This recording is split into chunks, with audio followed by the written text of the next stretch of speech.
Oke, Sobat Linux, kita langsung aja ya. Hari ini kita bakal ngobrolin soal tool yang, benar-benar bisa ngubah hidup para sysadmin dan developer.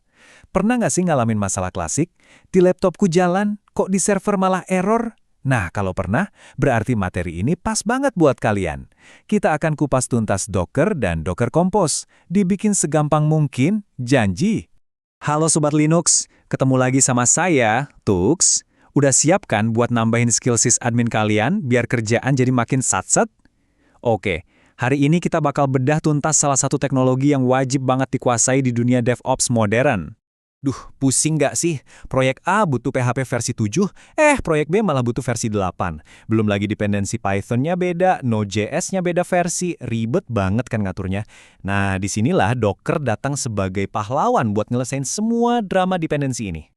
Oke, ini dia agenda kita hari ini. Kita mulai dari kenalan dulu. Apa itu Docker? Terus kita coba install di Ubuntu. Nah, habis itu kita masuk ke bagian serunya, yaitu ngelola banyak kontainer, di mana nanti kita akan bahas kekuatan Docker Compose. Terakhir, saya bakal kasih beberapa tips pro. Yuk, langsung mulai aja. Pertama dan paling penting, kita harus ngerti dulu, ini sebenarnya makhluk apa sih si Docker ini? Gampangnya bayangin aja Docker itu kayak cara kita ngebungkus atau ngepaket aplikasi kita. Jadi gini, Docker itu sebuah platform buat masukin aplikasi kita, lengkap sama semua kodenya, library-nya, pokoknya semua yang dia butuhin, ke dalam satu kotak ajaib yang namanya kontainer. Kata kuncinya itu, isolasi dan konsistensi. Kalau udah jalan di kontainer di laptop kita, ya dijamin 100% bakal jalan sama persis di server manapun. Nggak ada lagi alasan, di laptop saya jalan kok. Nah, di dalam Docker itu ada beberapa bagian penting. Coba kita bedah ya. Ada Docker Engine, ini otaknya yang kerja keras di belakang layar. Terus ada Docker CLI, ini cara kita ngobrol sama si engine lewat terminal. Lalu ada Docker Image, anggap aja ini kayak blueprint atau cetakan kue. Dan terakhir, container. Nah ini dia, kue yang udah jadi dan siap dimakan, alias aplikasi kita yang lagi jalan. Alur kerjanya juga simpel banget, cuma 3 langkah. Pertama, kita bikin resep di file namanya Dockerfile buat bikin si image. Kedua, image yang udah jadi ini bisa kita simpan di tempat namanya Docker Hub, mirip GitHub gitulah. Ketiga, siapapun bisa download image itu dan langsung ngejalanin sebagai container. Praktis kan? Oke, teori udah cukup. Sekarang waktunya kotorin tangan. Yuk kita coba langsung pasang Docker di sistem operasi kesayangan kita semua, Ubuntu. Proses instalasinya sih standar ya, tambah GPG key, tambah repository, terus install paketnya. Tapi ada satu langkah yang penting banget, jangan sampai kelewat. Kalian harus nambahin user kalian ke grup Docker. Kenapa? Biar kalian nggak perlu ngetik sudo tiap kali jalanin perintah Docker. Ini bukan cuma biar cepat, tapi juga praktik keamanan yang jauh lebih baik. Wajib dilakuin. Oke, jalanin satu kontainer itu gampang. Tapi, di dunia nyata, aplikasi kita kan nggak sesimpel itu. Nah, disinilah tantangan yang sebenarnya mulai muncul. Coba deh bayangin aplikasi web yang beneran. Pasti ada web server buat nampilin halaman, ada backend API buat ngurusin logikanya, sama ada database buat nyimpen data. Minimal 3 bagian kan? Nah, masing-masing ini idealnya jalan di kontainernya sendiri-sendiri. Nah, lihat deh perbedaannya.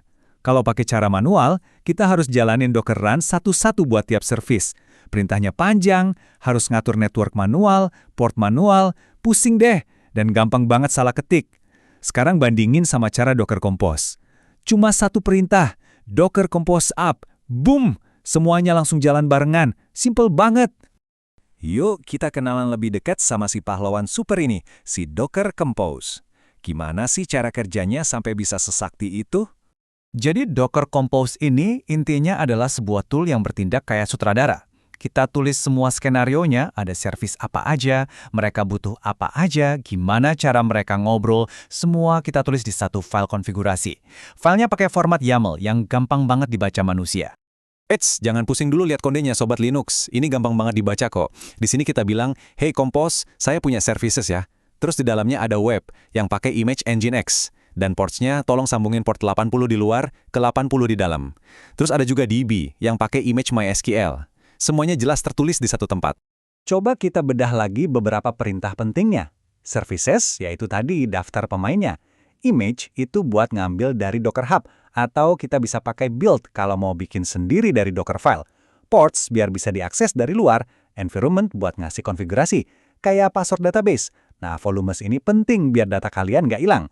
Dan depends on itu buat ngatur urutan. Misalnya, database harus nyala dulu ya, baru backend-nya jalan.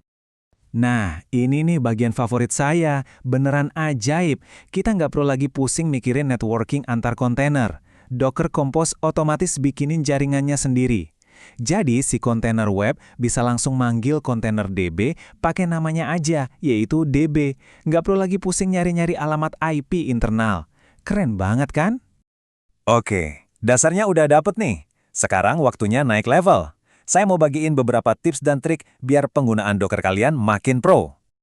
Oke, perhatiin baik-baik ya. Pertama, jangan pernah pakai tag latest di production. Kenapa? Soalnya isinya bisa berubah sewaktu-waktu. Selalu kunci versinya, misalnya Node 18 Alpine.